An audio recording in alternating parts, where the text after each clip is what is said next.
লন্ডনে ৮ বছরের এক মেয়ের উপর গুলি করা হয়েছে।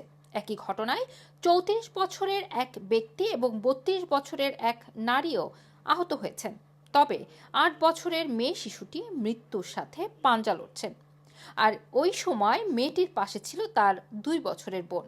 ওয়েস্ট লন্ডনে গতকাল রাতে ভয়াবহ এই ঘটনাটি ঘটেছে, যেখানে ৮ বছরের একটি মেয়ে ক্রস ফায়ারের সম্মুখীন হয়ে মৃত্যুর সাথে পাঞ্জা লড়ছে হাসপাতালে, এমনটাই জানিয়েছে পুলিশ। আর এই ঘটনায় সন্দেহজনক হিসেবে ২২ বছরের এক যুবককে আটক করা হয়েছে। ওয়েস্ট লন্ডনের ল্যাডব্রক গ্রোভ এবং মাইদা ভ্যালি এলাকায় গতকাল সন্ধ্যার দিকে এই ঘটনা ঘটে।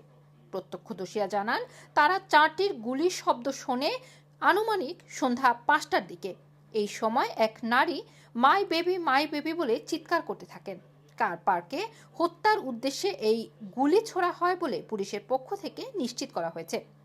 শারন নামের এক নারী জানান, তিনি দেখেন এক ব্যক্তি গাড়ির দিকে লক্ষ্য করে গুলি ছুটছেন। এ সময় গাড়িতে থাকা এক নারী শিশুসহ বের হয়ে আসেন এবং চিৎকার করতে থাকেন। এই ঘটনা কেন ঘটেছে সে ব্যাপারে পুলিশের পক্ষ থেকে বিস্তারিত কিছু জানানো হয়নি। তবে এখন পর্যন্ত এলাকাটিকে পুলিশ কর্ডন করে রেখেছে বলে জানা গেছে।